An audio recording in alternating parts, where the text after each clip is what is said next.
ஹே மக்களே, இன்றைக்கான ஒரு மினி vlog பார்த்துடலாமா? நான், அம்மா, தங்கச்சி 3 பேருமே சேர்ந்து கோயிலுக்கு கிளம்பிட்டோம். என்ன ஸ்பெஷல் அப்படின்னா வைகுண்ட ஏகாதேசி. ஸோ அதனால் வந்துட்டு பெருமாளை பார்த்துட்டு வந்துடலாம் அப்படின்னு சொல்லிட்டு நான் ஆஃபீஸ் முடிச்சுட்டு அங்கேருந்து கோவிலுக்கு வந்துட்டேன். நாங்கள் போனதே லேட்டு, பட் அதுக்கும் முன்னாடி நிறைய பேர் லைனில் வந்துட்டு இருந்தாங்க. ஃபைனலி நாங்களும் சாமியை பார்த்துட்டு வெளியே வந்துட்டோம். கோவில் எல்லாமே டெக்கர் பண்ணியிருந்தாங்க, பார்க்கவே நல்லா அழகாக இருந்துச்சு. ஸோ என் தங்கச்சியோட ஓன் வாய்ஸ் கேட்டு பாருங்கள், அவள் ஒரு டைலாக் சொல்லுவாள். நாங்கள் இப்போ வந்துட்டு கோயிலுக்கு வந்திருக்கோம். நம்ம பெருமாள் கோயிலுக்கு வந்திருக்கோம். இன்னைக்கு என்ன நாள்? வைகுண்ட ஏகாதசி. வைகுண்ட ஏகாதசியா? சொர்க்கவாசல் ஓப்பன் பண்ணுவாங்க. பார்த்துட்டிங்களா? வந்து பார்த்துட்டு வந்து பார்த்துட்டிங்களா?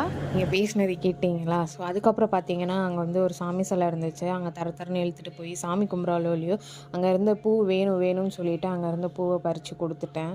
அவங்களுக்கு ஒரே ஹாப்பி தான். அப்புறம் ஏஸ்தட்டிக்காக ஃபோட்டோவும் எடுத்து கொடுத்தேன். ஸோ இதான் டெக்கர். இந்த கோயில் எங்கேயும் இல்லை, நம்ம டி நகரில் தான் இருக்குது. செம்மையாக இருக்கும் இந்த கோவில். போனீங்கன்னா பீஸ் ஆஃப் மைண்டில் சாமி கும்பிட்டுட்டு வரலாம். இவ்வளோ கூட்டத்தையும் தாண்டி சாமியை தரிசனம் பண்ணி வீட்டுக்கு கிளம்பிட்டோம்.